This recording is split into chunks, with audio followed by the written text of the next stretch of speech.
Sir,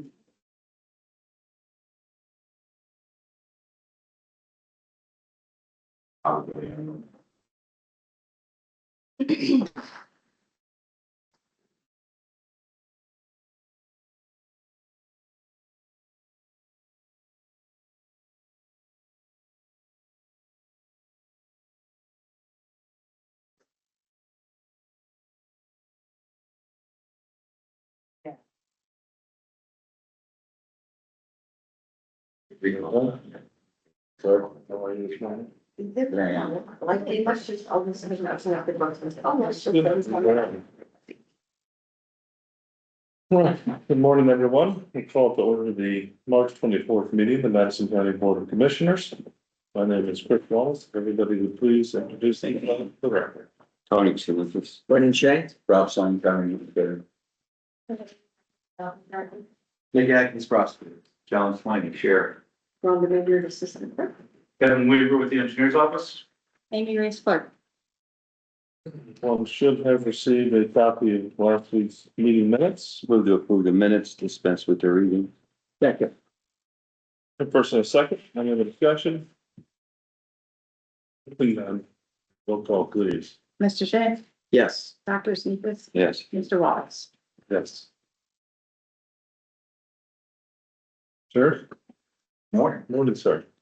I don't have any items of business for your board this morning. I'd like to recognize after the last couple of extreme windstorms and thunderstorms we've had, kudos to our 911 dispatchers that handled calls and getting everyone the resources that are needed in the neighborhood. We could suffer some damage throughout the county, but I think it was minimal compared to last one. So the radio room gets very, very busy during the storms and encounters hundreds and hundreds of calls during the shift.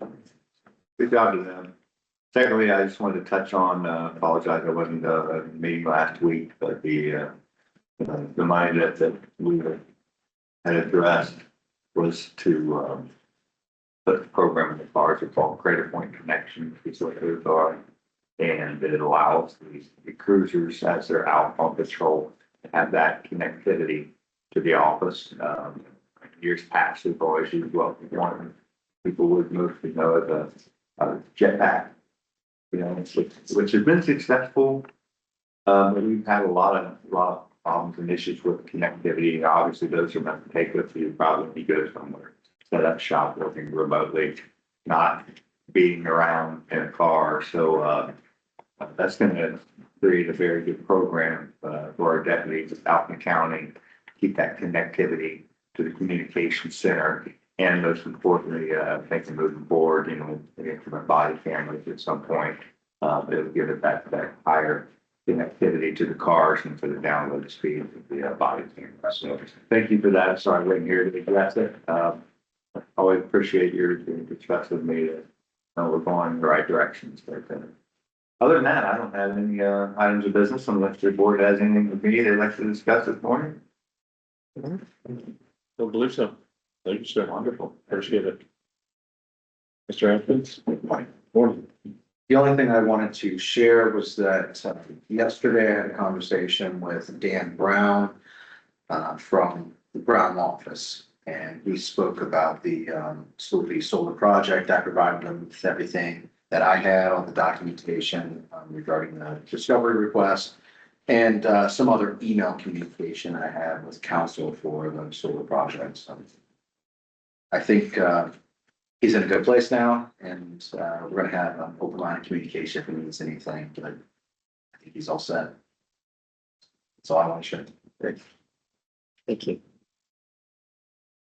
Which segues perfectly into my topic, if I may. Please.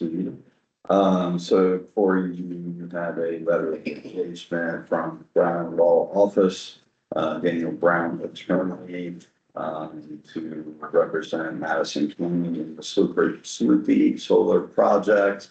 The billing rate is $300 per hour, and the initial budget for this matter is $5,000. That all depends, I think, on how far you want to go with this and how much engagement is going to be required. We'll kind of dictate that final price. Commissioner Shea has been in communication with, Mr. Brown as well. I don't know if there's anything that you have to add that I forgot to mention, but essentially, that's what you have in front of you today. And Amy has that resolution. Start. Yeah, I've reached out to try to talk to them and just kind of give some background and the sense of the board as I understand it, but I haven't been able to connect with them. So that's all I have for you. Well, so, originally I thought we were just gonna pass a resolution. Against the solar project in Clark County. I am not in favor of spending a dime of Madison County money. Clark County has a $60 million budget. We have a third of that. So they can deal with that on their own. I am not in favor, I'll repeat it again, of spending any money. Taxpayer money from Madison County for that project. It's my opinion. Because a lawyer will give us a quote of 5,000 before you know it's gonna be more. So, And yeah, to your point, I do think that's very, I mean, even in his letter, I think it says, or email, it's an initial budget. That usually means that's a very limited amount of work he's going to do. One problem that I have, he's already under the impression that he's been engaged. I did have a phone call with him yesterday. I spoke to him for 15 minutes. He believes he's already been engaged by the county, which I believe is not true, as we have not approved any resolution to engage him. He filed a notice of appearance. Yeah, that's what I mean. I get it. I think that's a misunderstanding on his part. We never signed any engagement letter, so I don't know where he got that. He was hired, but he has the perception that he has been hired. I made the point to him, well, this board has not passed any sort of resolution approving your engagement. So that's a problem. I'm not opposed to necessarily spending 5,000. I just think that gets us almost nothing. So, yeah, it's almost like you're all in or you're all out. I don't know what $5,000 gets us. I don't think it gets us a whole hell of a lot, if I'm being honest. I'd like to see what he has into it already. Phone calls, reviewing documents, filing the notice of appearance, looking at the discovery request. Even if we go and do depositions, they want to depose the three of us. We have nothing to say on that. I know very little about the case. They're gonna ask me, why did you file? Well, I don't know right now that we have a great answer to that question, right? And so I don't know that $5,000 gets us a whole hell of a lot. Normally when you participate in these things, you're calling witnesses. You are hiring experts, you are doing studies, you have something to add to the case. I don't know that we have anything to add to the case other than we're concerned about impacts it would have on neighboring property in Madison County. but that's not even, I'm sorry to interrupt you, but Yeah. that's not even. Yeah, We have 3 solar projects in Madison County that are active. A fourth one who's gonna be building. If we're worried about impacts, why don't we worry about the impacts in our county? Not what's gonna leach over from a different county. If we go this route, what are we gonna do? For every solar project that comes into Ohio, we're gonna, okay, I don't mind sending a letter out. I don't mind doing a resolution opposing it.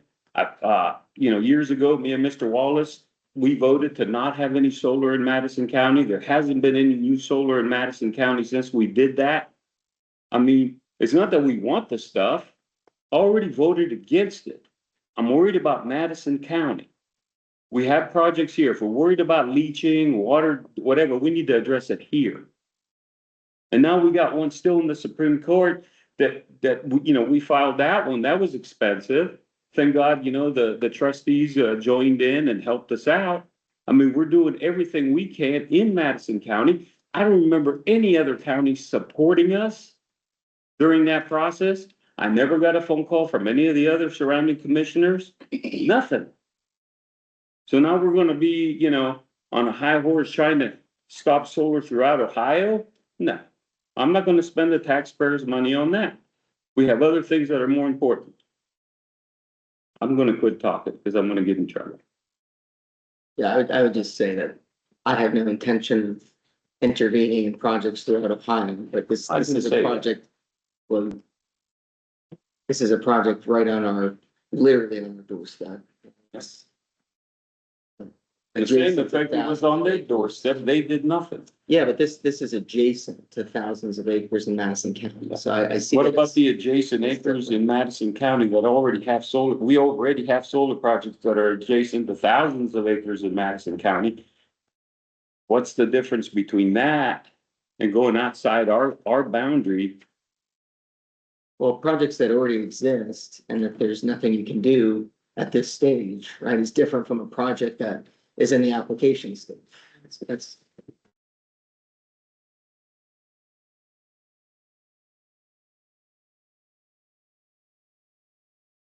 I guess my point, do you think it's worth spending 5,000? I don't think that gets us anything. yeah, and I think it gets us the ability to articulate what you just did, which is why you're concerned, right? It's right there. If you don't do that, then it doesn't show that concern. I mean, you can pass a symbolic document, but symbolic document doesn't mean anything. I know that the Union Township trustees appreciate us intervening. They passed a resolution of opposition.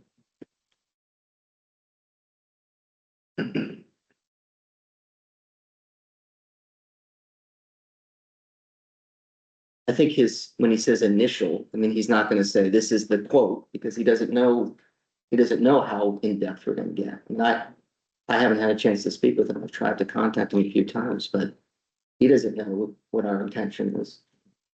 So, I don't know, after you spoke to him, did he say, oh, okay, now I understand more, you're trying to strongly register your opposition. You're not trying to call all sorts of witnesses to the stand. Yeah, I think he understands that, but I think he also said, well, if that's the case, he's like, I don't know that it makes a lot of sense to intervene. I mean, I think, you know what I mean? He said, normally when parties intervene, yeah, back to my point, you're either in or you're out. He said, usually when parties intervene, it is calling witnesses, it is deposing people, it is filing motions, it is, you know, doing all of that. Nick already Expert told us. testimony, studies. Nick it's all told of us that to some meeting. Yeah, so if you're doing all of that, expert testimony, studies, depositions, like, that's, as I said, when we initially discussed this, I said, in the tens of thousands of dollars. So, and I made clear from the beginning, I'm not interested, and you even said you're not interested in spending tens of thousands of dollars. Yeah. That's what it would be. To rightfully intervene, I think that's the case. I think if you wanted to intervene and have an impact, I think that's what you would have to do. In the Oak Run solar case, we got an invoice for something like 14,000 for a year ago, for all the work that Jack Van Clay's done preparing for that case. We haven't gotten, as far as I know, we haven't gotten the final invoice, right, for the final round for oral arguments. But that was a lot of work, right, and that was 14,000. So, I mean, I don't think this is gonna be nearly, so tens of thousands, that doesn't seem. Well, if you wanted to do the studies and have experts and actually. You wanted to have expert witnesses and studies and those kinds of things, then I think it would get into the tens of thousands. I mean, I think that's generally what parties that are intervening do. I mean, they have more than just, hey, we're opposed. And we're gonna file something that says we're opposed. They're gonna take more action than that. So when the trustees in the past intervened in a run, I mean, I don't think they spent tens of thousands, and I don't think they did all sorts of studies. Yeah. Right, I mean, But their intervention did, you know, I think that kind of intervention had minimal. I think that had, well, maybe it has a little bit of impact when they're intervening in a project in their own county. I think us intervening from an adjacent county is going to have little impact if we just intervene to say, hey, we're opposed to this, we have concerns, here are some of our concerns. I don't know that that moves the needle on any decision making that's made at OPSB. in Oak Run, it was Summerford, Deer Creek, and what was the Monroe, right, that intervened. But they had intervention of right, didn't they? Because they were in the project area, so. Correct. So it was those three, and the project only touches, you know, parts of some of those rights, so, I mean, when we're right there. I don't see it as very different from those cases with their concerns, so. Have we received notice that our petition was granted? I have not seen that, but what I would say is the OAC kind of lays out the procedure for discovery, and it essentially says that you follow the timelines set for discovery, regardless of whether or not you receive the entry granting your petition. You move forward as if it has been.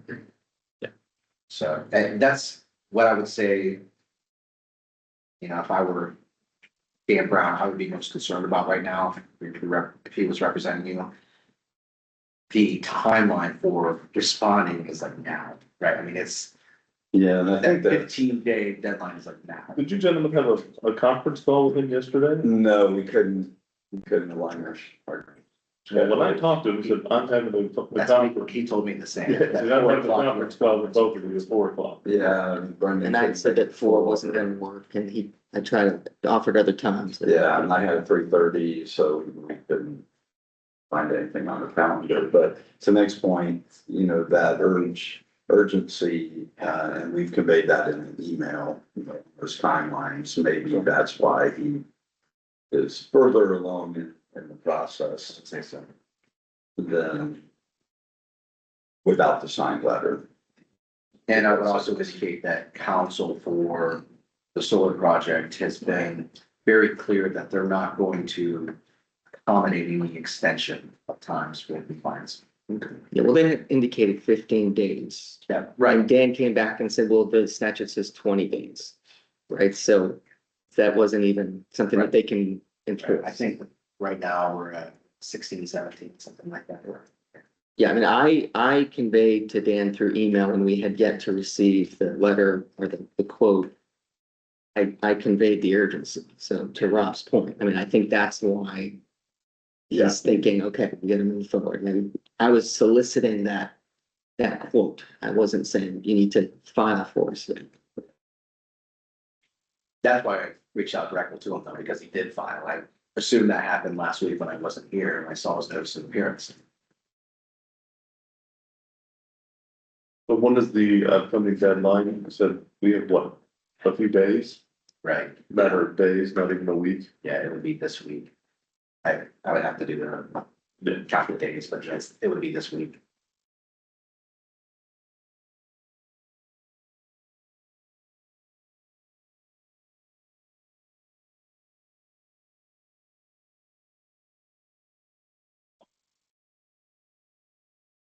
Okay. I'll get the question later.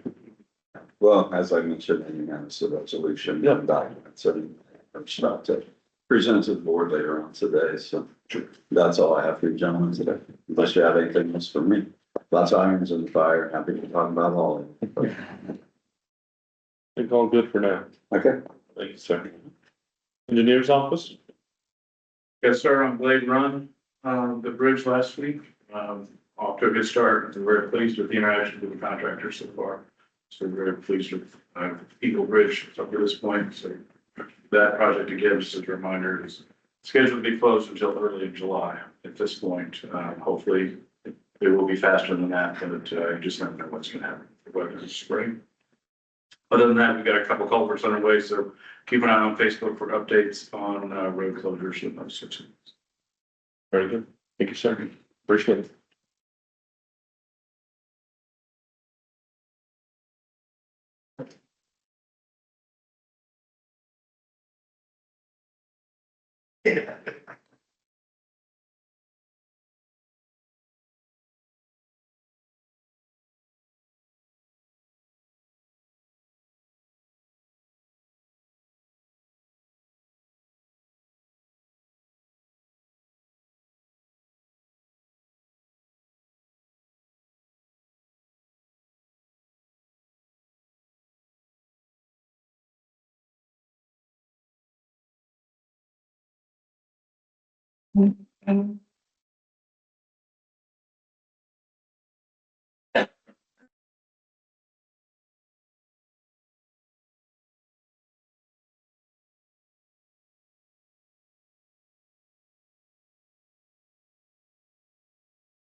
It's good. Holy.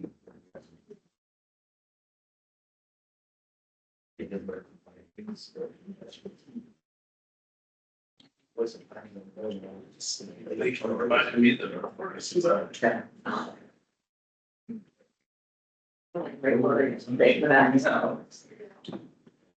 We saw my usual. You're this close to something. Yeah.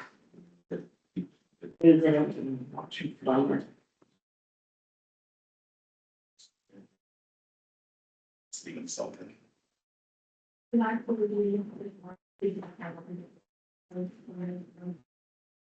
that your Mason's last one? Starting to get little dull stuff here, but it looks the stone, I thought it was the Mason's. I'm talking about. Actually, I had to get a battery for my bike, Saturday.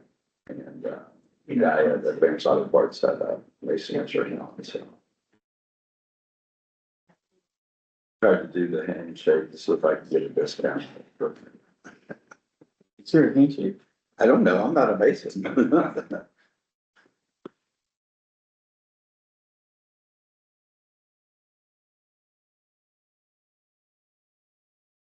On in here. Hmm? Just turn the heat on in here. That's why I turned the fans on. Try to get a little. Is the radiator on? That's what I was gonna look at, sorry, John. You should be all better about that.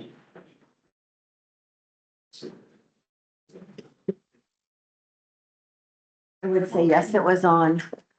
That was on and the radiator one. It's not. I know we're connected to the treasurer girls. Yeah. It's the magical time of the year where we can't balance out things. Thank you. Sometimes they don't always. Not quite ready, but. Yeah, it was, what, 86, I think? It's like 29, the next day, the day of. Yeah. I just wanted to. I don't know, something else. Yeah. Everything good. I mean, I got stuff, but. Super official. Uh, All right, let's get started again. Savannah, you're next. I have a presentation to share.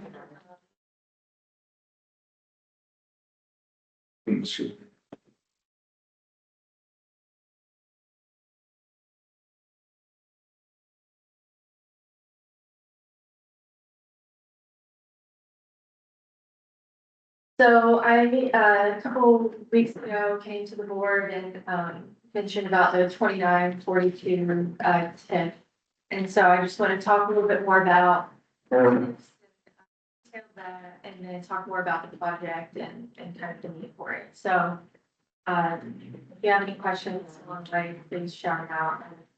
I know you guys have done TIFs before, so I'm not sure you're familiar. You should just, repeating of things. This is just what is a TIF? I know it's very, there's all this different TIF language and that kind of stuff. So the graph to the right really does a good job at showing what the TIF means as far as the revenue generated from a project. So basically, whenever a TIF starts, it's at that assessed value line. So all of the taxes that are currently going towards a property, those are frozen. So they continue to go to all the jurisdictions, fire, county, township, all that kind of stuff. So those continue to stay as it was prior to the development. Those funds keep going to the different jurisdictions. Where the TIF gets a lot of the revenue from is anything in increased value. So whenever the building, usually it's on undeveloped land, so it's CAUV, so that that money comes out of CAUV, and so that's whenever the assessed value starts. And then all of the improvements on the land from that's where the money kind of collects into the TIF fund. So that's where you can see the increase in assessed value. So all the real property tax increases from that project investment, that's captured. And usually with the TIF, it's not an abatement, so those taxes are still collected. It's just instead of going to the different jurisdictions as appropriated through the levies, the approved levies, it's put towards a specific defined project that's related to public infrastructure through the ORC office. Any improvements, it has to go towards public infrastructure. So there are some, requirements, regulations around that.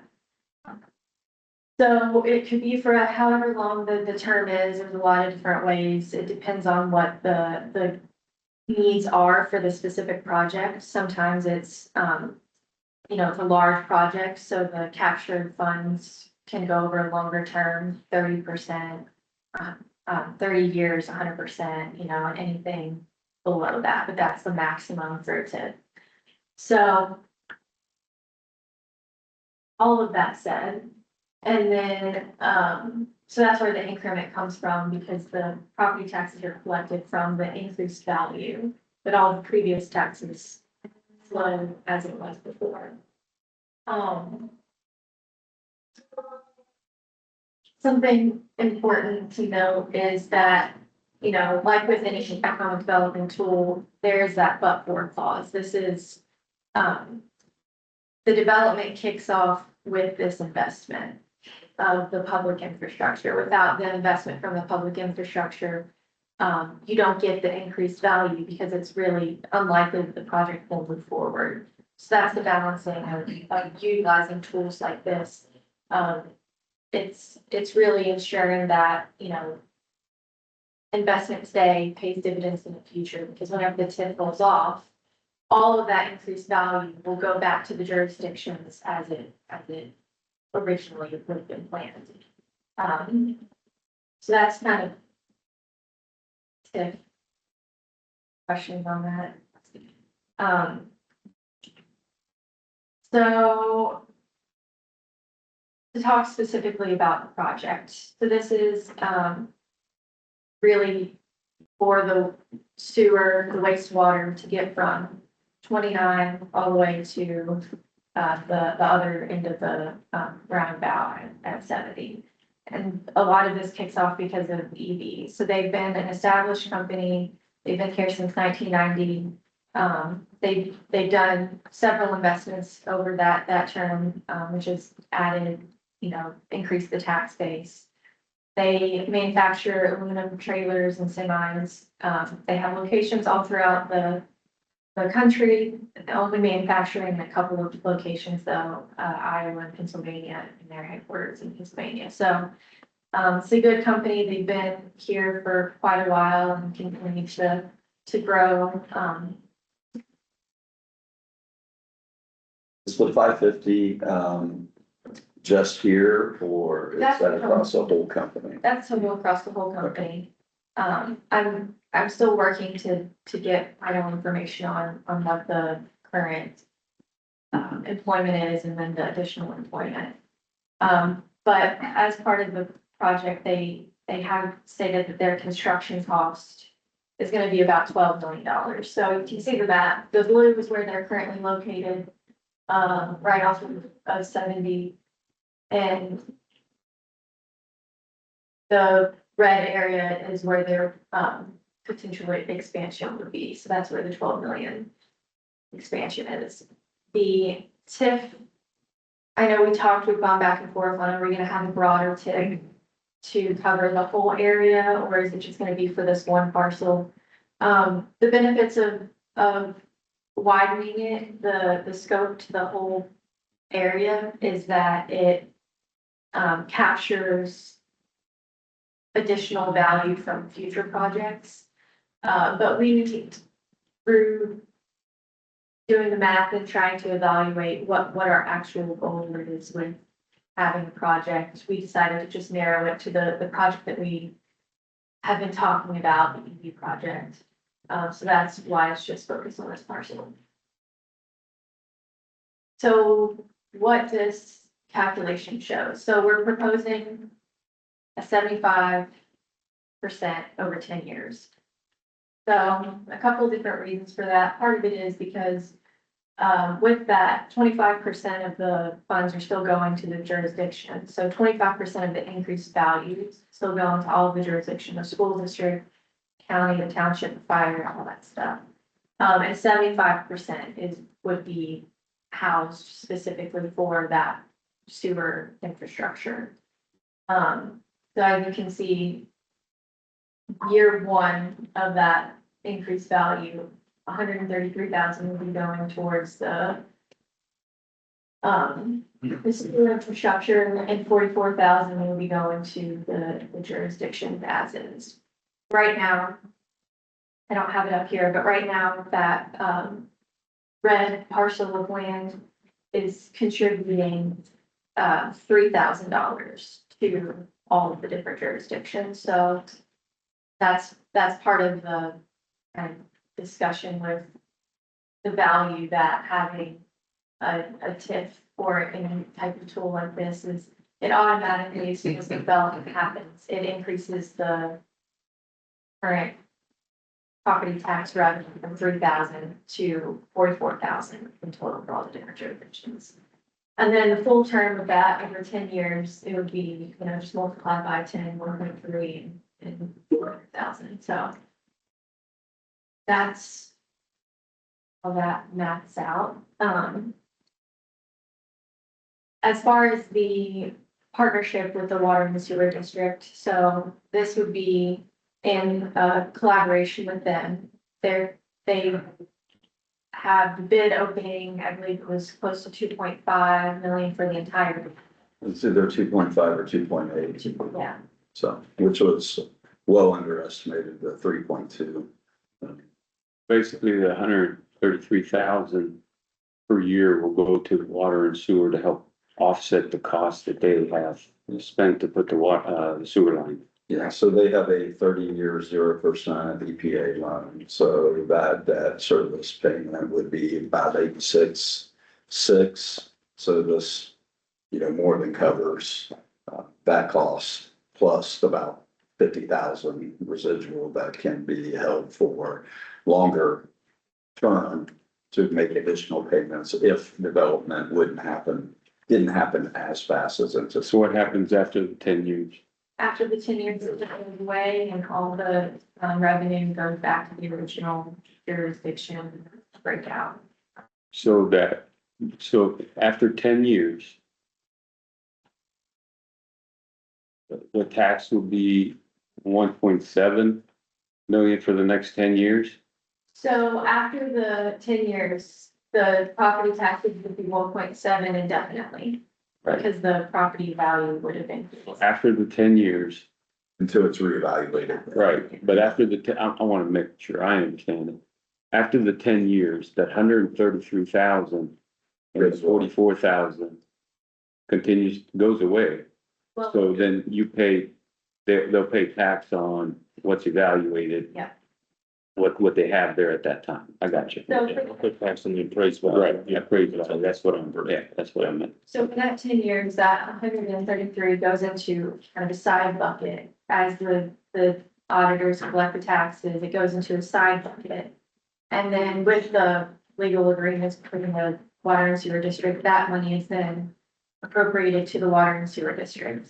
And then after the 10 years, there's no longer a side bucket, it just is the original bucket that goes, that the auditors collect, but then it's just moved out to the different checks. So the benefit for water and sewer after 10 years is gonna be just, the usage fee.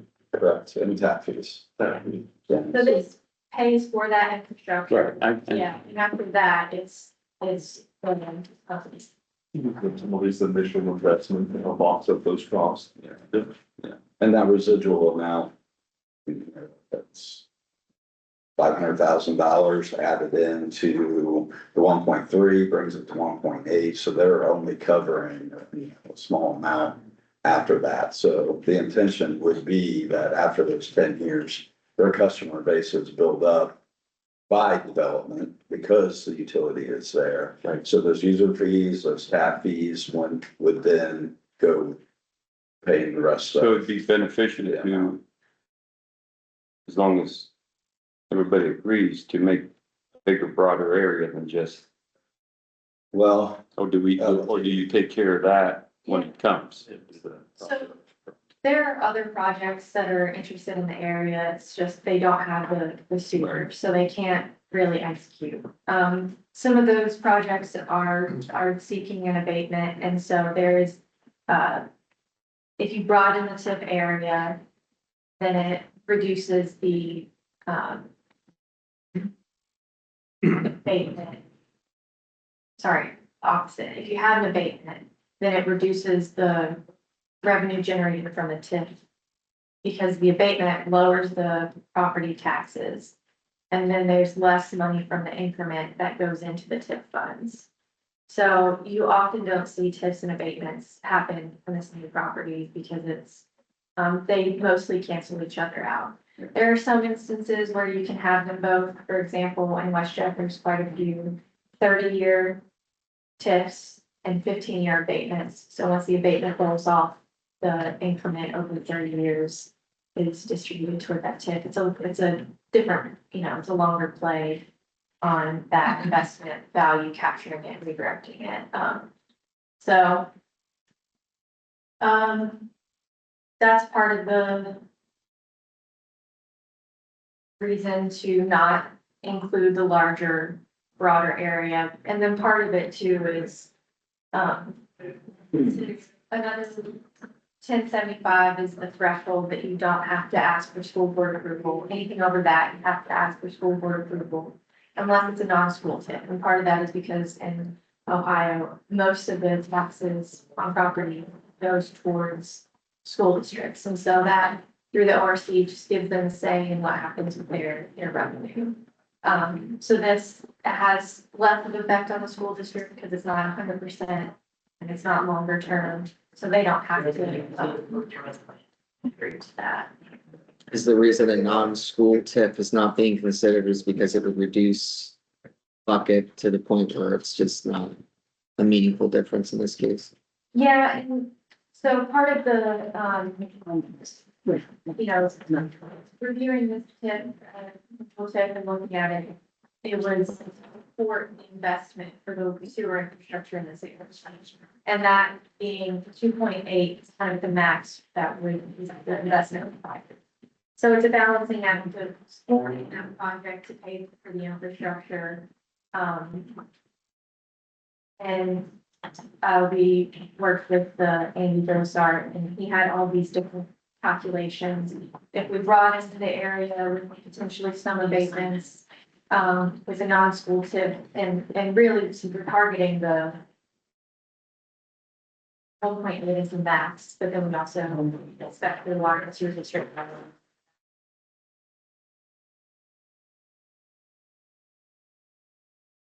But that's all taken into consideration whenever it came out to this. So it's that balancing act of how do we ensure that the different jurisdictions are still getting value from this investment without kind of making it so that we won't have investment in the future.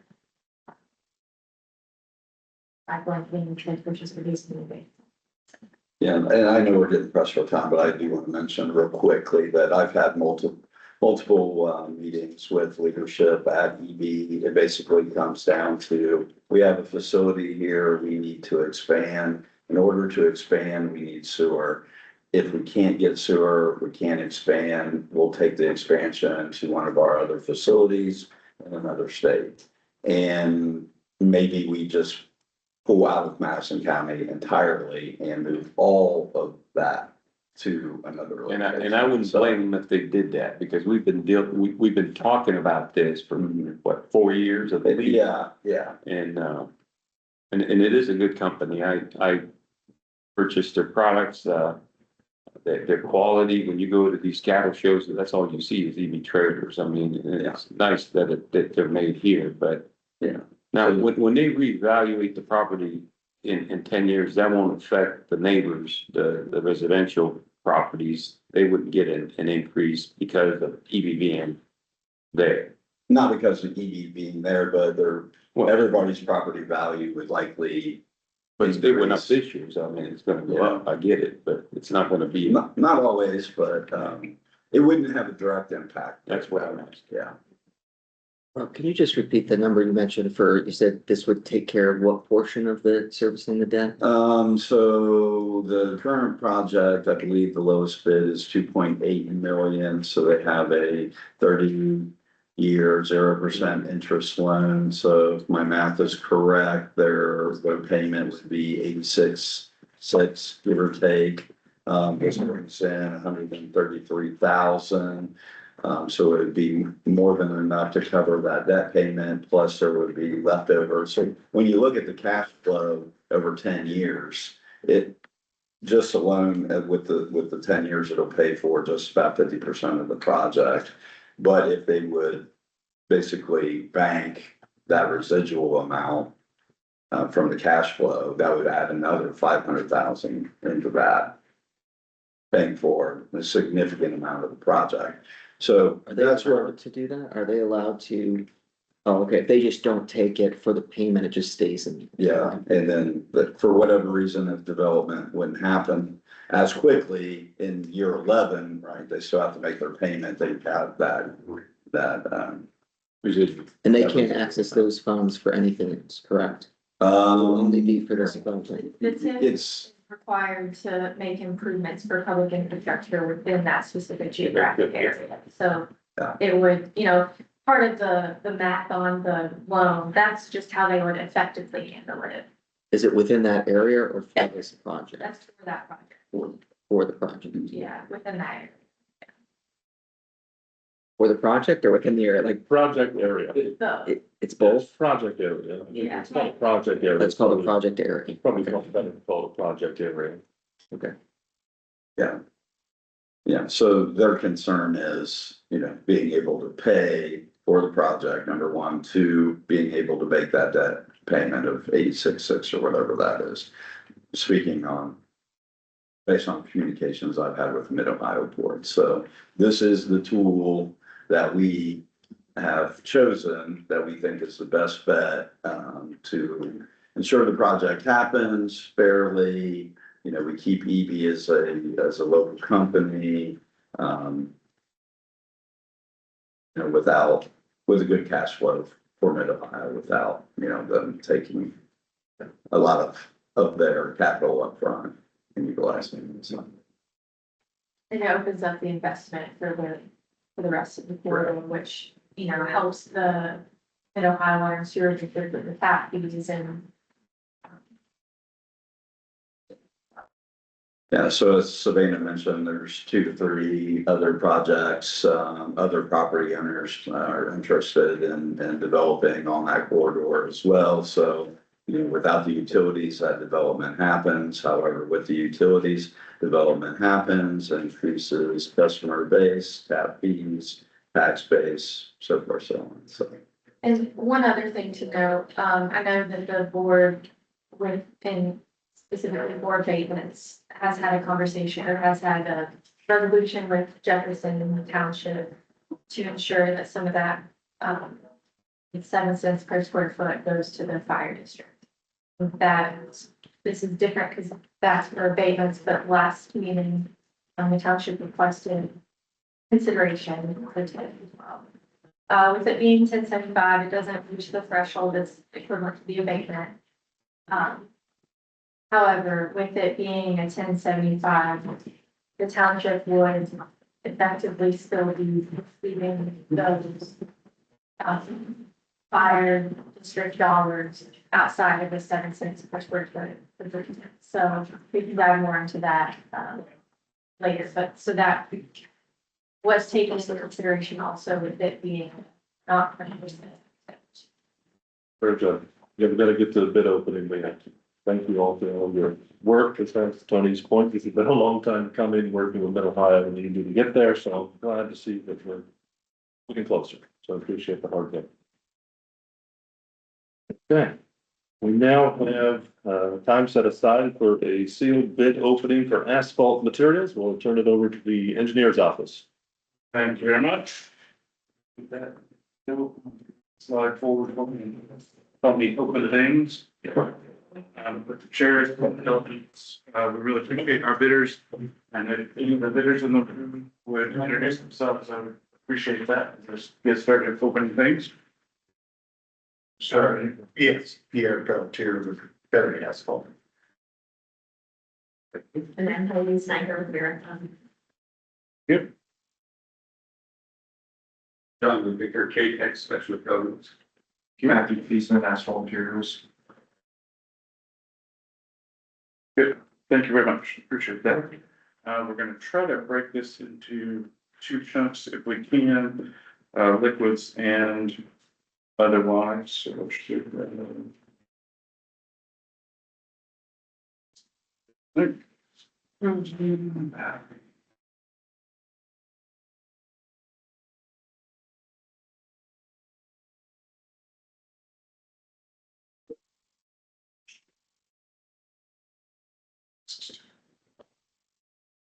We're gonna start with the liquids. If you wanna go ahead. Open it. I guess we're gonna take that vote. For those who just getting to my name's Kevin Weaver, I'm one of the deputy engineers. This is Joe Dotz, who's another of our deputy engineers. So this bid is from Terra Materials.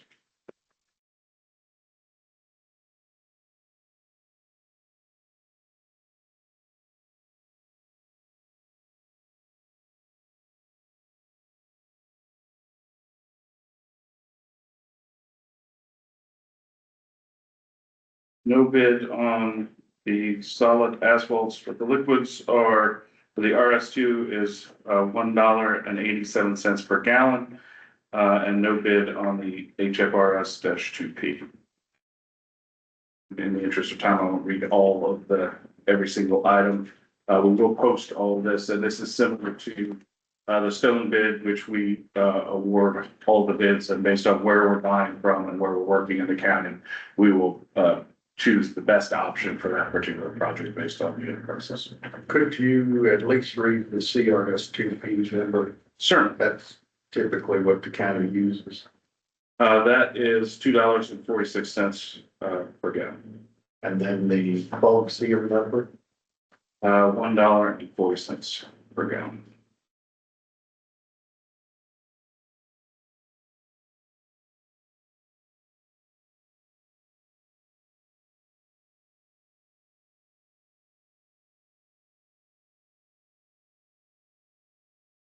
This bid is from Marathon Petroleum.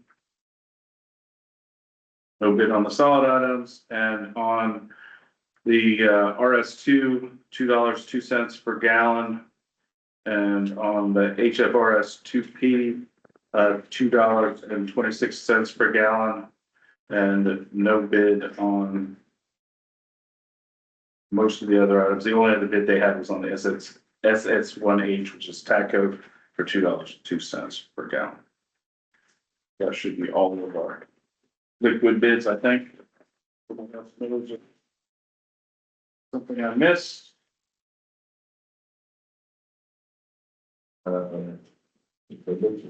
Definitely point and, Oh, they cleaned everything? We'll set them as well. Let's start with,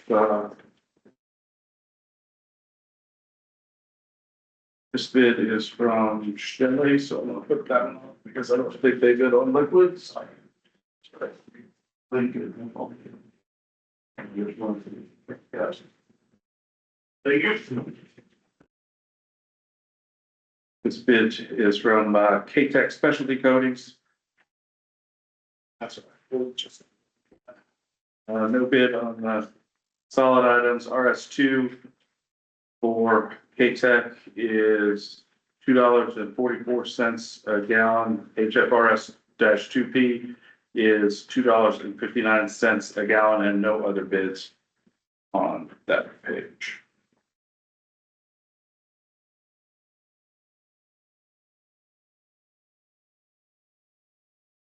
Thank you. This is from A&B Asphalt.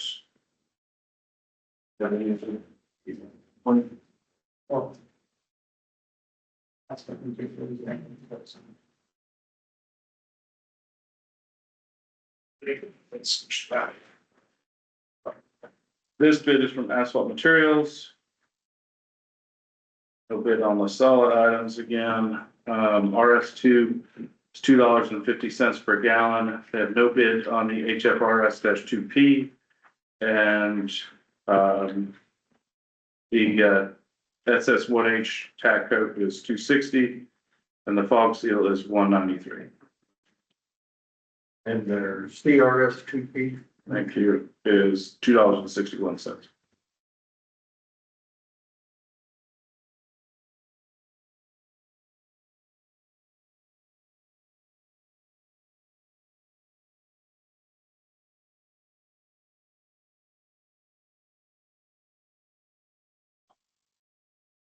And it's from coating materials. I don't know if they didn't bid any of the liquids.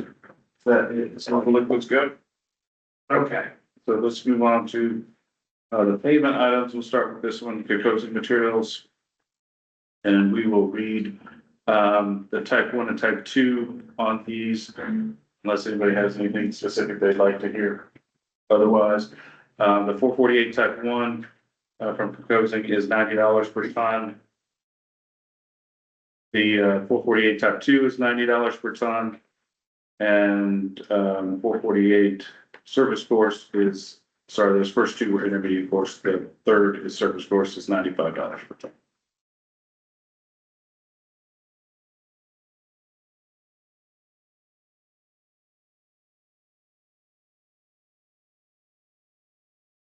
Next is A&B Asphalt.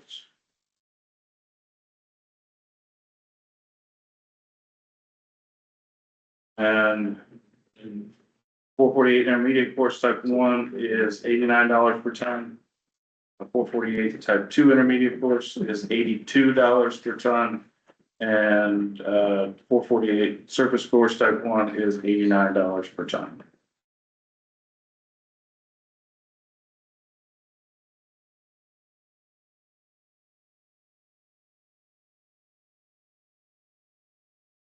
Last but not least, the show materials.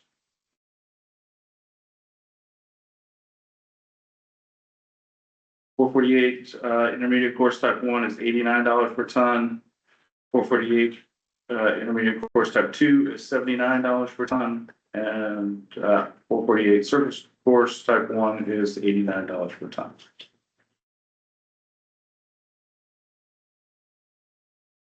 I believe is all the bids. Good. So we'll put together a bid tabulation and a recommendation for the board for next week. Very appreciate your time on that matter. And again, thank you to all the bidders for participating.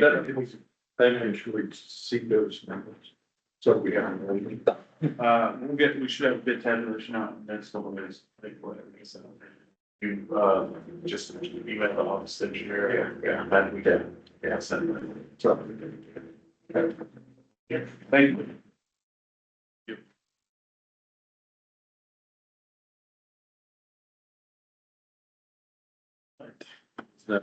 9:30. The time we had set aside for sealed bid opening for the guardrail replacement.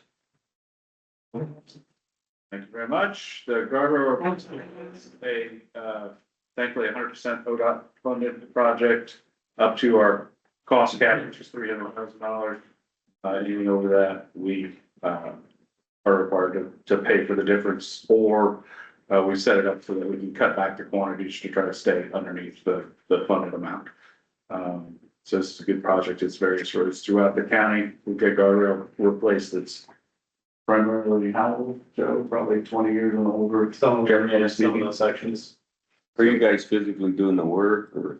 No, No, this will be one of the, I think we have 3 bidders here. Let's do this real quick, and, it'll be 100% contractor. We will do the inspection work Gotcha. ourselves for the project.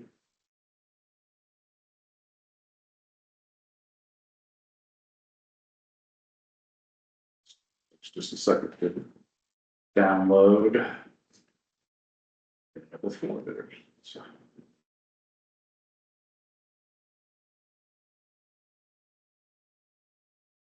So I can read you 4 bidders if that would help. First one that opens will be PDK, Paul David Kevin Construction Incorporated. It's the acronym, not the acronym name. Yeah. Let's think, well, that's an interesting. The second is MP Dory, DORY Company. Third is Cuyahoga Fence LLC. And last is Lake Erie Construction Company. So the first bid has opened, and that is PDK Construction Incorporated. Their bid total is $283,741.80. That's 283,741.80.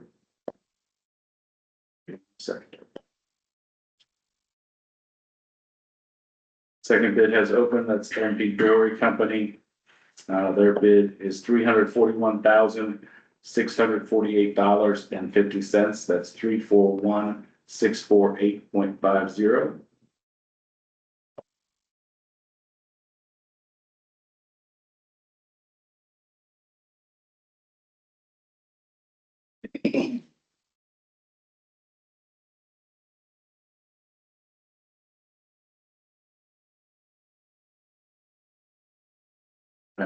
I'm trying to, my failed the first time.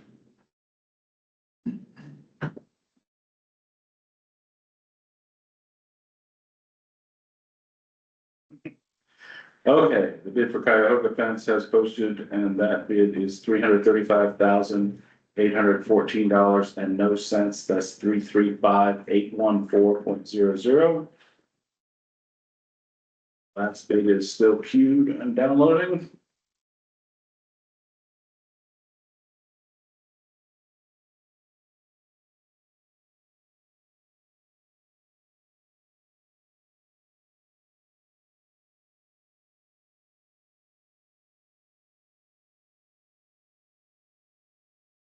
Yeah, get mine. Hey, you got 2 ones on it. That's good. The fourth bid from Lake Erie Construction Company came in at $319,320 and no cents. That's 319,320.00. And again, we'll do our background research and hope they have an award for you next week. Very good. Thank you very much. Thank you, gentlemen. Appreciate it.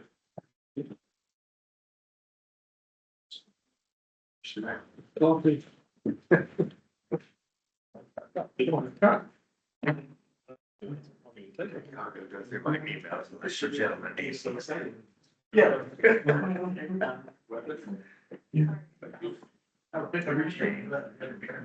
Can you bring a weapon?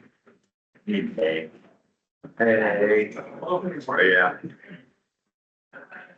Thanks, Jeff. Thank you, everyone, have to move them down, then us later on. We could leave it, somebody else might want to come in and see the agenda. So, yes, that's why you have a good list. Yeah.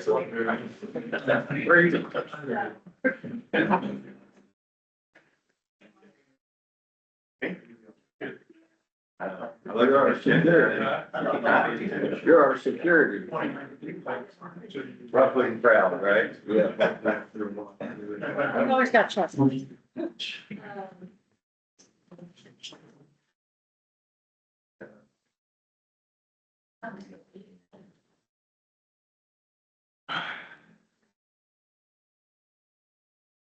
So that one's, then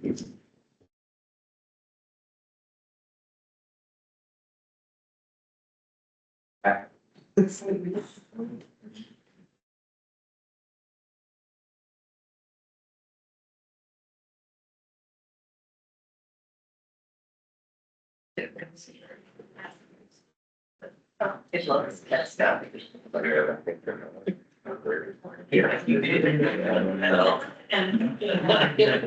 Let's go. Yeah. Across the room. With all our. Trying to get set out. He does. Well, at least in this room.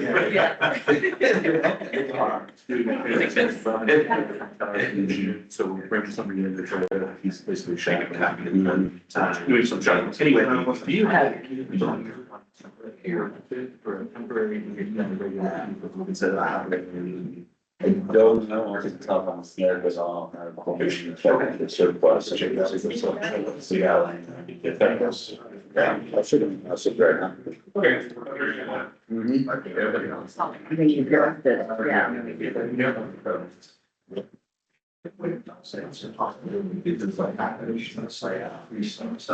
If there's, it's still on this job. Yeah. So I was saying that, some of the things that you would, they were aware of that. But they're like, let's go, but it's amazing, you know, it's people from out rest of town. Yeah, I figured. I sent an email, I said. Well, it's disagree, it's not that bad. You're talking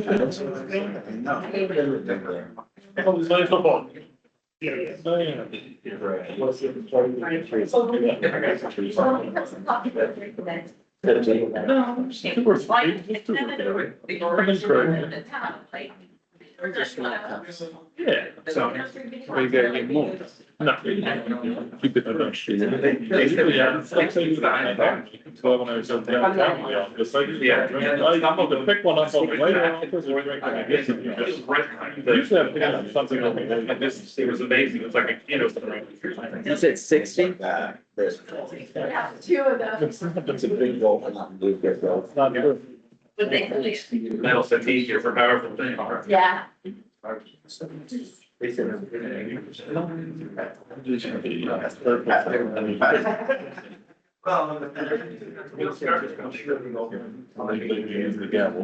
All right, good morning, everyone. We'll call to order the, we'll leave the Board of County Commissioners meeting. And we will call to order the Madison County, Park District meeting. From March 24th, everybody should have received a copy of the minutes and the financial report for the Park District. Move to approve the minutes and the financial report. Second. The first and the second, any other discussion? Hearing none, roll call please. Mr. Shea, Yes. Dr. Sneakus? Yes. Mr. Wallace? Yes. All right, we will now do partnership reports. We'll start with the Friends Group. Who would like to get us started? Everyone champion at the bit. Take it easy. Wow. I'll jump ahead, even though I'm third on the list, but we did submit the grant for Clean Ohio Trail Fund. And, I assume that we got our grant submitted for the capital to help us make progress. I reached out to Dwan, who's the administrator for Clean Ohio. He says he received your information and he'll, get back to us as soon as possible in terms of the waiver, because we asked for, would it be possible to close before we know about the grant? You have to get approval to do that. So he's gonna get back with us as soon as possible. And then I guess my other little nosy Nelly Julia, the zoning code update is happening and I am throwing County Park District under the bus because there's some green space language in there. And if there is some areas that is conservation green, park-like, that isn't a playground or active, because this is not this kind of board, I think the Park District deserves a mention in our zoning code as one of the options, not just HOA or city or township, so. But I do think a conversation with the townships that are having those kinds of developments, if there is a park proposed, is that township willing to be the park, person, who is going to be the park people if there's going to be parks in the future. Appreciate that comment. All right, Okay, from FMCPT's point of view, it's been a very active spring already. With all the big storms, we've cut probably 11 trees off the trail, and the engineer's office has been very active too. We met them yesterday when we were cutting trees off the trail. They were headed west and we were headed east, so we're keeping it in good shape, but there's been a lot of dead trees down and we had to get off the trail. Sure. Very good. And we also had a very good pancake breakfast. That's It's very successful. good, good. Glad to hear.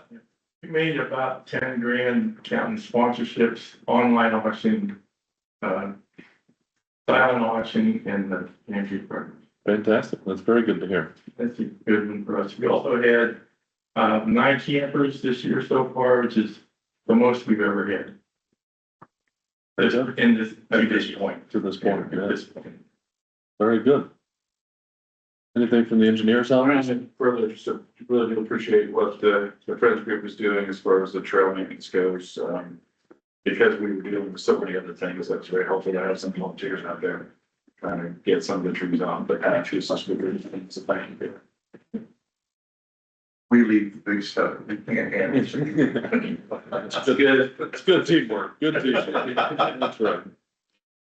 All right. Well, anything else for the good of the order? Might be a quick park district meeting. No, we're about, we keep saying this, but we're that. Still that close. close. Okay, very good. We've been on the 1 yard line for a while. It's gotta be 4th and goal, so hopefully that gets signed. We're always in on the inch line. That's right. Is the contract in the prosecutor's hands at this point? I've already. I've already. It's already lost it. Very good. All right. Our next Don't meeting. sign until you get that waiver letter back from Bodie and R. Okay. There we go. That is noted. Thank you. Next park district meeting will be April 21st.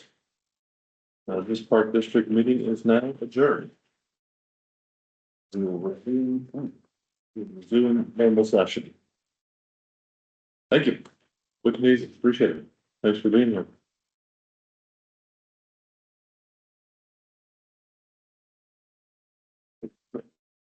We'll be back in here. You're welcome to stay as long as you want. Thank you for what you guys do. Yeah, appreciate all your volunteer work. Thank you. All right, Dennis, the show is yours. Sorry, we got a little delayed. That was really Savannah's fault. Morning, everyone.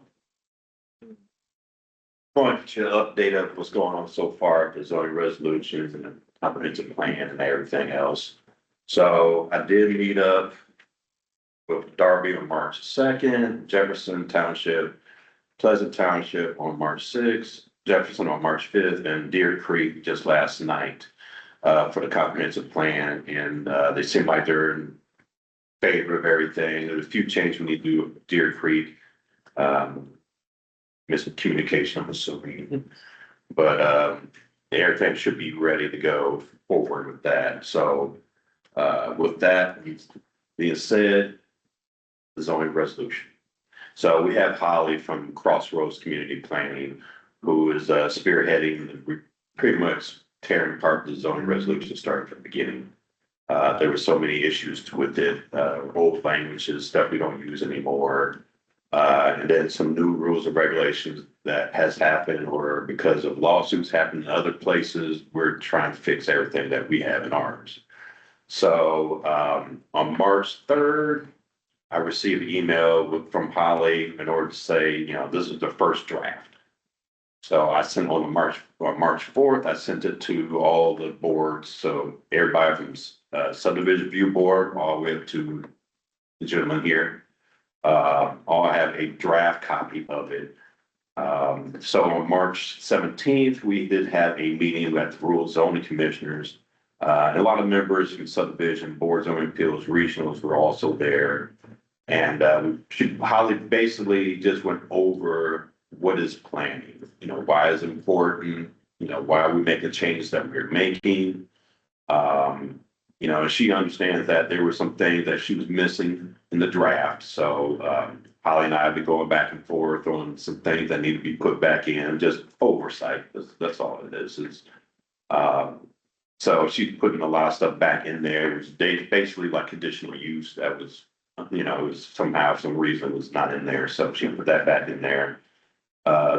Contemporary buffers, there are some new languages that's going on now, and I don't know if everybody heard, you know, FEMA may not be around much longer because of financial problems. So we're gonna be the sole breadwinners of everything coming with the street buffers, so the little and big Darby is gonna be basically on our ordinance. So, a lot of stuff, she added a lot of stuff on the street buffer, so that's a great thing, but we never had that before. She also asked that everybody present, all the board members to give her comments by April 3rd. So by April 3rd, she will get all the information, her, and a couple other people at Crossroads will come up, another draft. And so by May 14th, there'll be a first public meeting of the zoning ordinance and comprehensive plan. So that'd be a public meeting. Everything's gonna be at the engineer's office. And then same thing for May 21st, that'd be the second public engagement. On June the 9th will be the Regional Planning Commission review and recommendation. So that should be somehow an approval amended, or denied. There's no tabling, there's no such thing, they can't do that. And then on June 16th will be the Rural Zoning Commissioners be hearing, and then on June 30th, you guys should be hearing it then for both, for zoning and for the comprehensive plan. There was a question about postcards. It's postcards can be sent, it should be sent around April 3rd. Or later than the second week of April, the latest, because the post office are slow. And what they're doing, to take the mail, send it to Columbus sends it back, and then it goes throughout. So that's why last time postcards were late. So we want to jump ahead of that, not behind it. That's about it. Any questions? Just to comment on the postcard part. So I was at the meeting. There was a lot of urging us to do that again for those public meetings, right? Dennis, you could attest to that, right? That Yeah. the members there were asking for that, so for what it's worth. And you said the two public meetings are May 14th and May 21st. Yes, sir. And both of those would cover the zoning amendment and the comp plan. Correct. And so I know you went through it. I'm just trying to make sure I'm clear. No problem. The two boards that meet in April, right? So zoning and regional planning, they will be reviewing both of those at that time. June 9th. June will be the vote, but Yeah. will they be looking at it in April or at the May meeting or? They won't unless they ask for it. Okay, I mean, 'cause we're giving them time to review. They okay. say they didn't get time to review it last time, so they're getting plenty of time to review. Yeah, I do think we need to, they tend to not like to show up and vote, you know, they tend to like to have some discussion, you know, it's been my experience. So I think we should clearly convey that that's the expected timeline and they can, you know, they can debate it in May or discuss it in May if they. Yeah, that was discussed during the meeting, so they're fully aware. But there weren't a lot of people from regional planning. There were probably 3 or 4, I would assume. That's about 3 or 4, but a lot of them I spoke to them over the phone. Okay. They said they were on vacation or somewhere, so they was like, we're gonna read it, but we still won't be there, so. Yeah.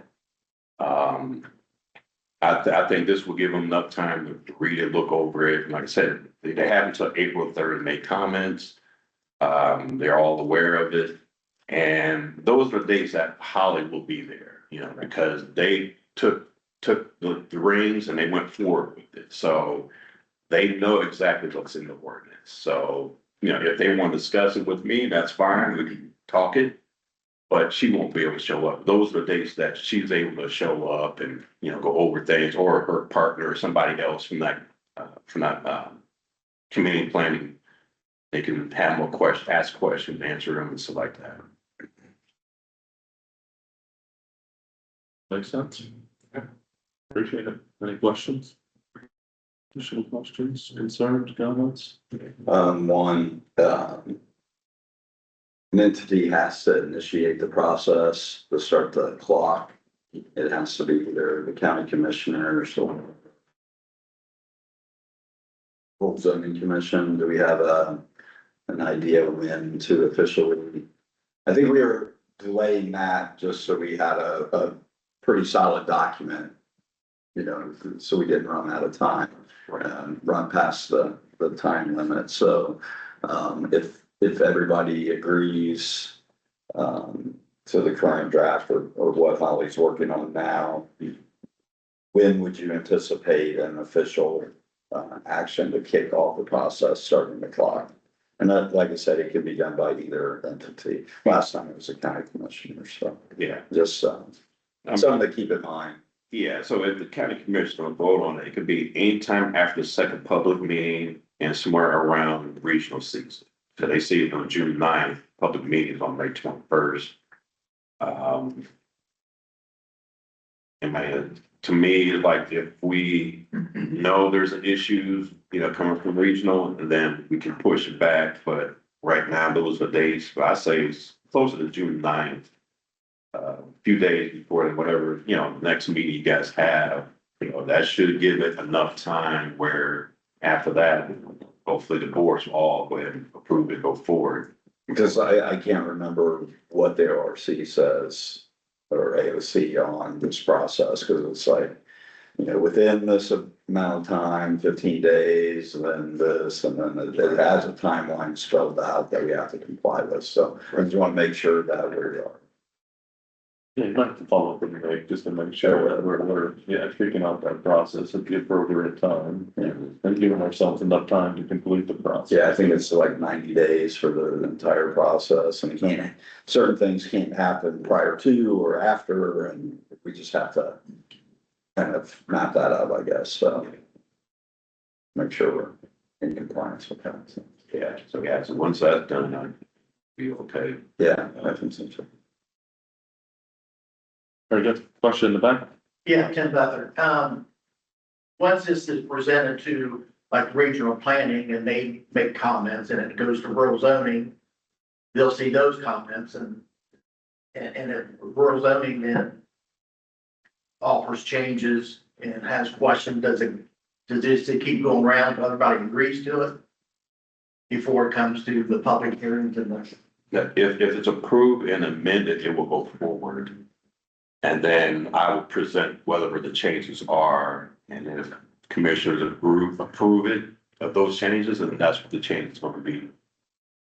I think, But that, and sorry if I'm gonna misinterpret this, but I think what he's saying that if there's changes, recommended changes going back and forth, can we extend that timeline out until everybody's kind of in agreement with the final document? Is that what you're saying, Tim? yeah, they may approve it with amendment, but then does it go back to the other board?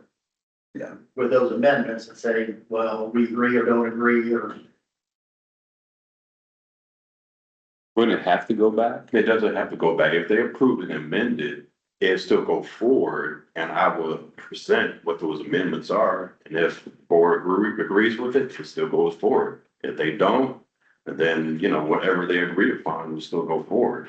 I mean, there's no only way it will stop it if they deny it. So, but even denying it doesn't stop it, right? Because they have to vote yea or nay. And then it still proceeds to the next board and then it would still come to us, right? Right, yes. It Right. will still come to you. But you gotta have the last final say. Right. these boards have one chance after. Is that what you're saying? Is presented to them for approval or not at one time? It sounds like within the process, they can vote up or down one time. I mean, the process has been going for, over a year, so it's not like they haven't had Well, ample opportunity to if you vote. look at this proposal and it's Yeah, so different. but as I understand it, It's got ag and R1, the R2 and multifamily, all that's gone, the C2. Yeah. And Well, that was just- that's all that's gone, it's all this cluster stuff. We need public hearings, have more like workshops to explain what this stuff is. You should that was a misprint. It was a misprint. She overlooked it. She added that back in. That was one of the many things I had. Why not inspection? I know, that's why she's doing a second draft. So she understands it was a misprint. Okay. I'd rather flip the 2 pages and you know how much it costs to print Yeah. that book. so Dennis, what you're, what you're saying is board one sees it, right, they can make changes, right, possible changes, and then you would, you know, present those changes to board two. They can choose to pass it with the changes or not. And then it goes through and then it would eventually come to us.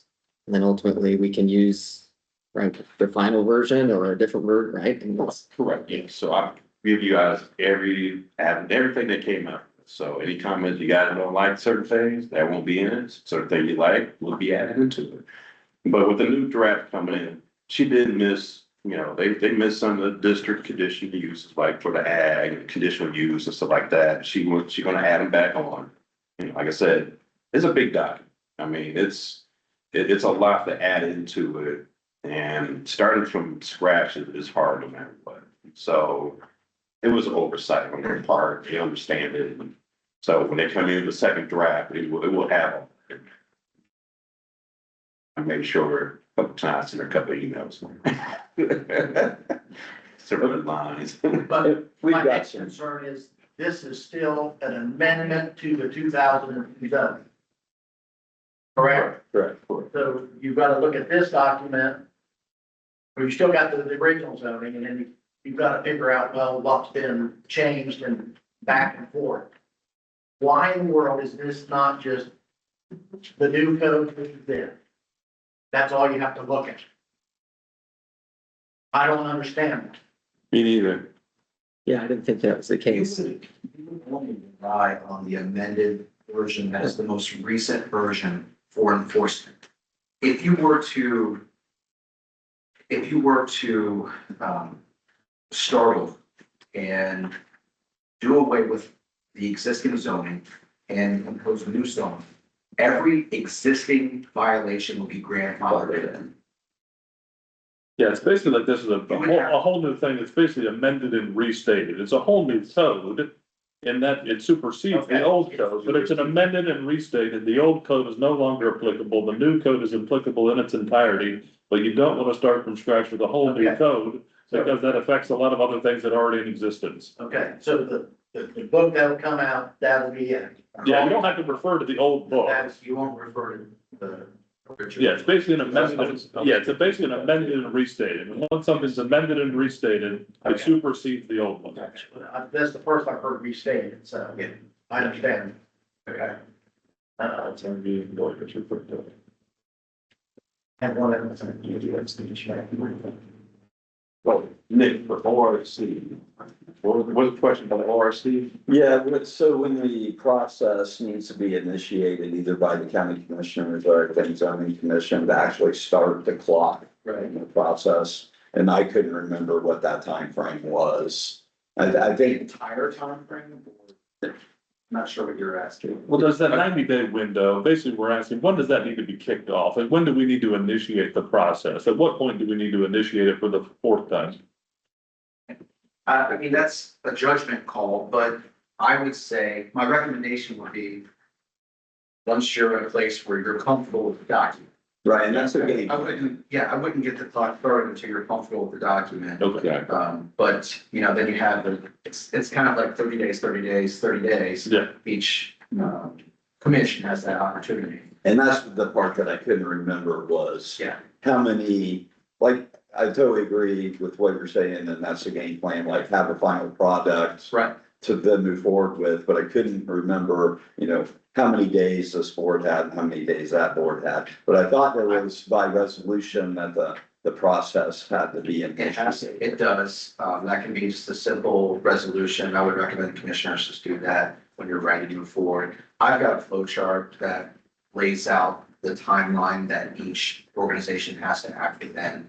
And I can send that to you, but, yeah, once you start the clock, you have to immediately forward it out to the commission, regional planning, they send it out to rural zoning. You know, once, I think the entire time frame, if you were to wait to the very last day, everybody was to wait to the very last day to act back, I think it's as much as 100 days, but it's likely to fall within somewhere between 75 and 90. Just based on multitudes. What's the shortest? Probably around 40 days, 45 days. Because there are some posting requirements, you have to post in local newspapers. So yeah, I'd say 40, 45 days. So you're gonna wait till you're comfortable with the document before it's put out to the public? I mean, there's nothing on the website with the draft proposal, there's nothing with the new, comp plan. Nothing. So not to put out the document, but to kick off, to pass a resolution to officially kick off the process. Yeah, The but clock. the general public has no idea what's.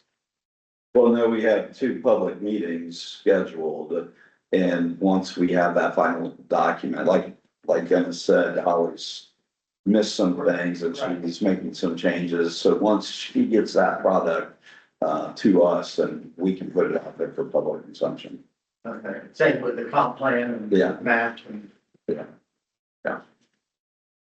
Dennis and I have spoken about this a few times. The document is so long that regional planning and rural zoning, they needed more time to review. So instead of starting the clock and then giving the document to them, Yeah. gave the document to them, let them get familiar with it, make suggestions, and then start the clock, and we have a cleaner document to work with. Yeah, because we ran out of time. Right. Yeah, that makes more sense. That's why I recommended after the second public meeting, then do it.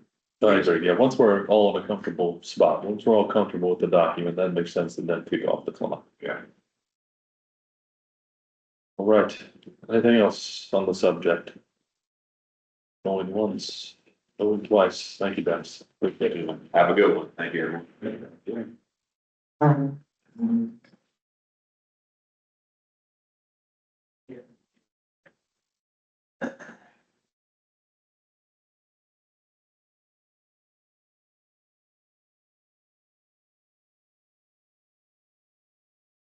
You can come up, you're ready to go, Jennifer, and team. Madam, you're all welcome, come on.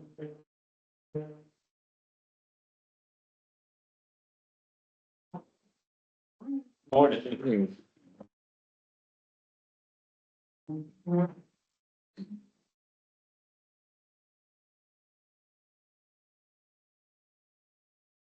There were a couple things that I wanted to go over with you guys, right? The first one being what I put as the subject matter, I guess, the property tax ballot initiative, which I'm sure we're all aware of.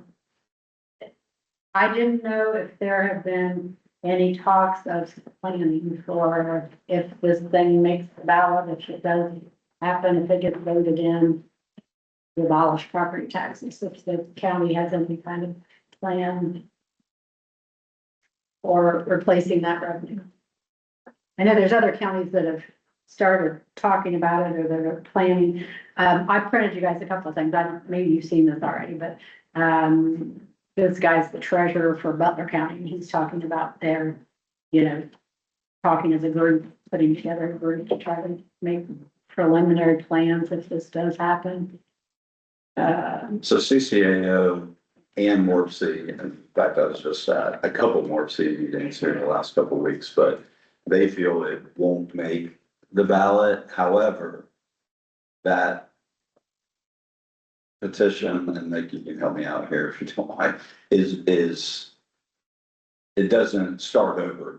They can accumulate names, signatures forever into the future. Okay. And for the next ballot. So at some point in time, if it doesn't make it on this ballot, it could make it on the next one or the one after that. There's a name for it. They call it like green something. Okay. I think there is a limit, I think it's up to a year, yes. That a signature would be valid. Yeah, I thought they said It is a evergreen at the. evergreen, thank you. I knew it was something green, so it's evergreen. So the way I took it, it's basically you're on there until you die. But, That'd be some nice. Because it's Yeah. There'd be some sort of time limit for your signature, I would think. I think something that's because it's a new item, it's a new Yeah. legislation because for Constitutional. constitutional amendment, that it's. But. Once we sign, your signature's good forever. Oh, You Yeah. could file it 15 years later, you could use that signature presumably. You have to go through and check to make sure they're all aligned. CCAO said that they were partnering with a few different entities to start a campaign more or less in opposition mhm. to it. But yeah, that's about the extent of my knowledge. Okay, well, I made some copies of these for you guys. The one that was most telling to me was the memo from Governor DeWine that kind of summarized everything. I don't know if you guys have seen that already, but it's pretty, telling what the effect would be if we did lose property taxes, because if there's really no place to replace it, but some people say more income tax, some other people say more sales tax, and either one.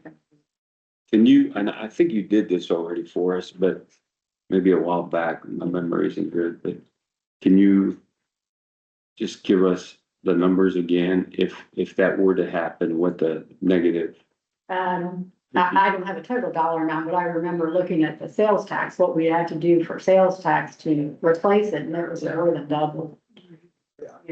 We're at 7 now, and sales tax is one of those things, it's not a guarantee, like property taxes are, for the most part, you're gonna get that money, most of that money anyway. The sales tax, people can go to another county that has a lower rate, they can go to another state, they can just not buy things. So. Yeah.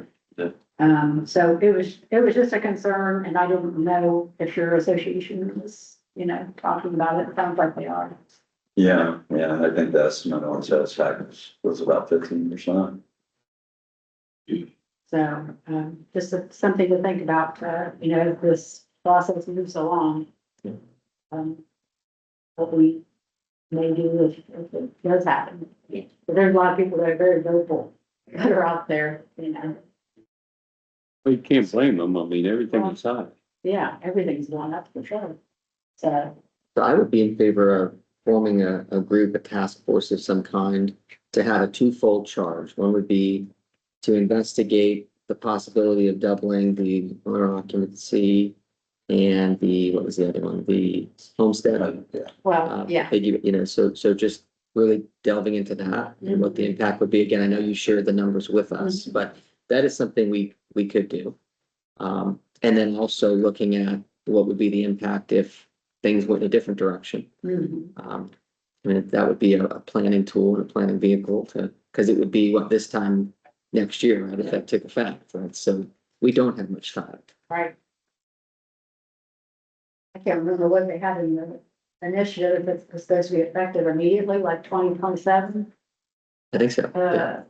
It's, With the property tax relief measures Yes. that they just passed. well, no, I mean, if it's. Oh, That would go into Yeah. effect. I think it is. It's 1 year, I thought. Because that would affect all of us. But I think what Brendan was saying in the beginning there was to take a look at those initiatives that are already in place over here.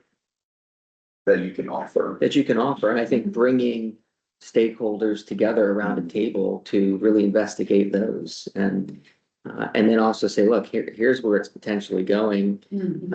This is one opportunity to, I think, demonstrate to the public that we're responsive and receptive to the tools that are being offered to us, but we want to do it responsibly and consider the budgetary impacts. Well, that homestead exemption, that would, I remember when I looked at it before, it would depend on the school district, how many homestead you have in that district as to how much it's gonna affect them. And I think Jonathan Alder was one of the bigger ones, that they have the larger number that, so if we would double that homestead exemption, that would hit the schools there, parts, counties that, we could work on getting updated numbers for that too. How much that would cost us, to do that. Good to see. So identifying stakeholders would be basically anybody that has a levy. Yeah. So I we can put that together. So, and then I wanted to talk to you about we just finished tax collections. And, we got, all of the solar payments except for half. Big one, Big Plain, I mean, yeah, so Big Plain paid, right? They didn't pay the full year on books. They paid like 1,568,000 or so of some sorts. And of that 1,568,000, 1,372,000 is that 7,000, right? That's the tax portion. And then the 196,000 is half of the 2,000 of the service payment, the 392. When they paid it and it was applied, by no fault of the treasurer's or anything, but our system is set up, if they don't pay the full year, it automatically goes to a special assessment first, and then the rest of taxes. But with solar, we know technically that special assessment, which is that $2,000 service agreement, it's not really a special assessment, it's just how we have to put it on there in order to collect and be able to disperse it accordingly. So when the money was applied, all of it went to the special assessment. So all 392,000 went to that service agreement payment. And then the remainder went to the real estate. And a treasurer of a local school, has realized that they didn't get their full 1.3 or full portion of the 1.3 million. So we're trying to remedy that. so basically it was recorded as revenue under that general fund, Big Plain Solar, that 392. 2,000. It really should have been half of that. Yeah. And then they'll have until, they'll pay the rest of the second half. But in the meantime, the school wants their part of the money, so it'll go into their fiscal year. Madison Plains wants that. So, we need to, basically correct that revenue. We need to take half of that out of the general fund. I know you guys already have your portion of sheets that showed you got the full amount. So we have to take that half out for now and disperse it to, the schools and the other entities. And then in the second half, you'll get the other half of that. So it's just a time thing. Yeah. But we wanted to make you aware of that. Makes sense. Yeah, So, understood. yeah. Other one now. Yeah. So, yeah, it's just the way our system's set up that it applied those directly to, All, yeah, special gets paid first, and let's see. So, and, do you want to, anything else about that? Okay, Nope, it's the system. yeah, it is. If we have anything, like even when John Long was on his issues, in order for me to apply his payments only, we have to put anything and everything on a contract. And we wouldn't be aware of putting this on a specific contract because yes, they paid that portion full year, but the rest of it, they only paid the half. So we just applied it as it came in. Well, the system, we scanned it in and the system applies it. So that's where there is. Very good. Okay.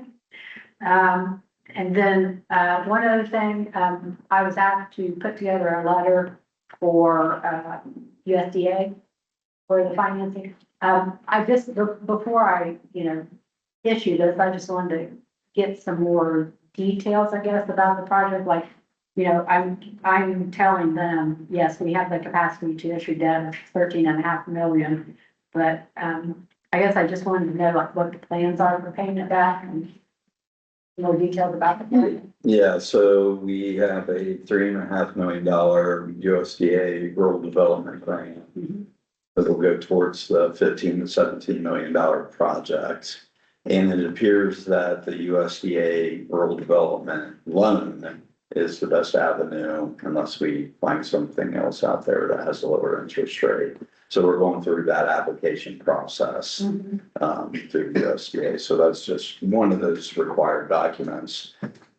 I think finally, the question need to be addressed to the commissioners on, how they're going to make that, that debt payment. I assume it would just be out of the general fund. Term of the loan. What kind of terms do they have? They have, Amy, do you remember, it was 20, 25, and then she was going to look to see if they had a 30, and I think the interest rate at the time was 4.3. But I think that was scheduled to change April 1st. So, up or down? Or stay the same, I guess, so, Way down. yeah. Second one. Yeah, so, and also with that loan is, do they want to pay for half of the remainder out of the general fund and finance the rest, finance the whole amount? And different combinations of the above. So we're gonna put something together for the commissioners to review, says, hey, this is what this looks like. Okay. But right now we have an application about half of it being paid, the remainder half paying from general fund cash, and then the other half finance Mhm. through that line. Okay. Well, I have the letter here for you. Yeah. So. We'll get the application number for it, the rates go up. Yeah.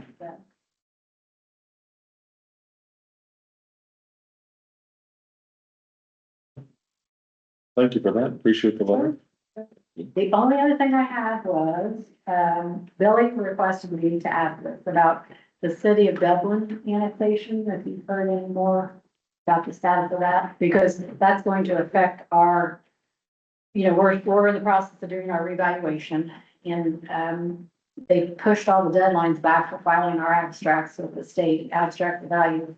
And along with that, she's gonna have to create a different, basically political subdivision. It'll be the city of Dublin, but it's still in Madison County.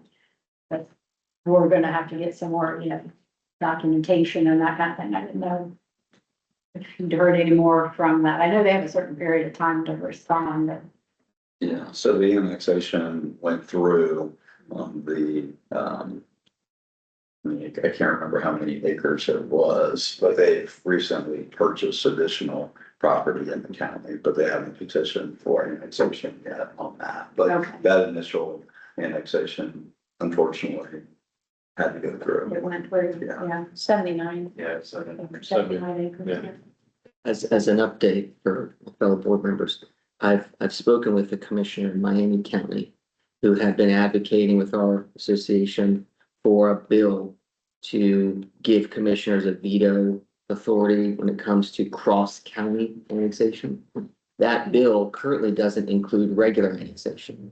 When I brought that to his attention, he was a bit shocked that that was being pursued. He just didn't realize that there were communities out there pursuing regular annexation in that function. So they're going to try to get that amended into the bill to now include regular annexation when it comes to cross-county. So I have some hope that that might help us going forward, just for what it's worth. Okay. See what happens with that. Because that affects everything. I mean, creating that separate subdivisions, I think they provide their own emergency services or something, whereas we would normally have, whoever, covers the services up there, and it changes a lot of things. I think Washington Township will Yes, yes. service. Mhm. Yep. Okay, well, if you think of it, just keep us in the loop what's happening with that, and, this is gonna be a first for us, in a long time, creating a separate, political subdivision like that. And does the city of Dublin have to file that with us, what they currently have in us? I think it's something on their end to provide us paperwork. I think that's where it is now. They have got so many days to give us notice. What I understand. All new to me. Yes, yes. So, okay, that's all I have. Very good. Appreciate your time. Thank you all. Thank you.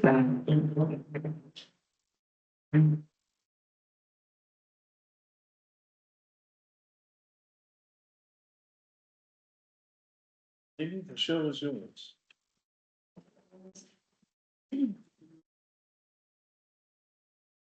Excuse me, a resolution approving the payment of invoices for the Madison County Auditor. So moved. Second. First and a second, any other discussion? Hearing none, roll call please. Mr. Shea? Yes. Dr. Sneakus? Yes. Mr. Wallace? Yes. A resolution increasing appropriations to the ARPA grant fund in the amount of $66,000. So moved. Second. First and second, any other discussion? Hearing none, roll call please. Mr. Shea? Yes. Dr. Sneakus? Yes. Mr. Wallace? Yes. A resolution approving an Ohio Airport Improvement Program grant contract with the Ohio Department of Transportation. So moved. Second. First and a second, any other discussion? Hearing none, roll call please. Mr. Shea? Yes. Dr. Sneakus? Yes. Mr. Wallace? Yes. A resolution approving an independent contractor agreement between Madison County, Ohio and Great Lakes Community Action Partnership. So moved. Second. We have first and a second, any other discussion? Hearing none, roll call please. Mr. Shea? Yes. Dr. Sneakus? Yes. Mr. Wallace? Yes. A resolution amending resolution number 18126 to approve and authorize execution of an IVD contract for process server services. They wanted the commissioners to sign it. I had Robin Bruno authorized, but they wanted your signature. So moved. Second. First and a second, any other discussion? Hearing none, roll call please. Mr. Shea? Yes. Dr. Sneakus? Yes. Mr. Wallace? Yes. A resolution approving a budget adjustment for the Madison County Veterans Services Commission. So moved. Second. We have first and a second, any other discussion? Hearing none, roll call please. Mr. Shea? Yes. Dr. Sneakus? Yes. Mr. Wallace? Yes. The last three, I apologize that I meant to mail these out to you, email these out to you. Sorry. At the end of the day, I was waiting till the end of the day, then I got busy and I didn't, but I think you're familiar with all except one and it's not. It's just an incomplete. A resolution acknowledge receipt of a liquor license notice from the Ohio Division of Liquor Control. So moved. Second. First and a second, the discussion? Hearing none, roll call please. Mr. Shea? Yes. Dr. Sneakus? Yes. Mr. Wallace? Yes. A resolution increasing appropriations to the Veterans Services Supplies Expense line. Moved. Second. First and a second, any other discussion?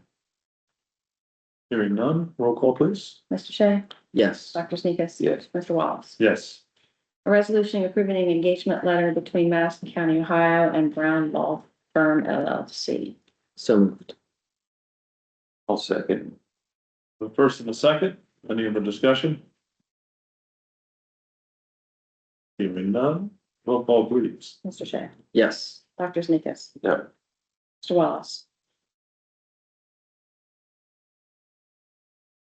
Well, we voted to intervene. I guess if we're going to intervene, I guess we should put forth some effort. I will say this, I'm not gonna spend 1 cent more than $5,000. So, yes. Done.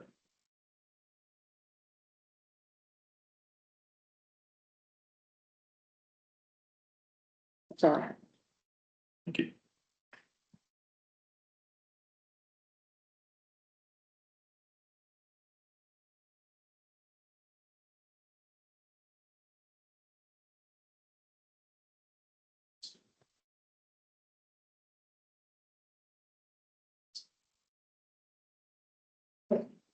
Yeah.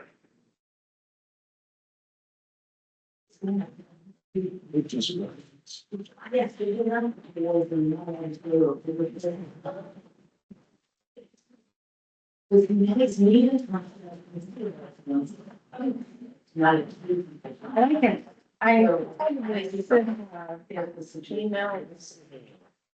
Brian. Yeah. City of London are happening, great things, both well, very. You think Pretty soft, station.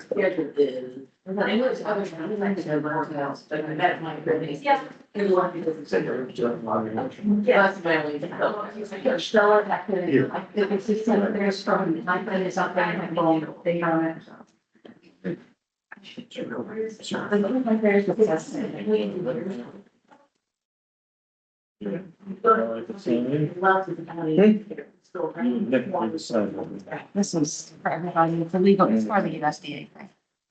Just like this. Let's review the sign, can we finish over the time?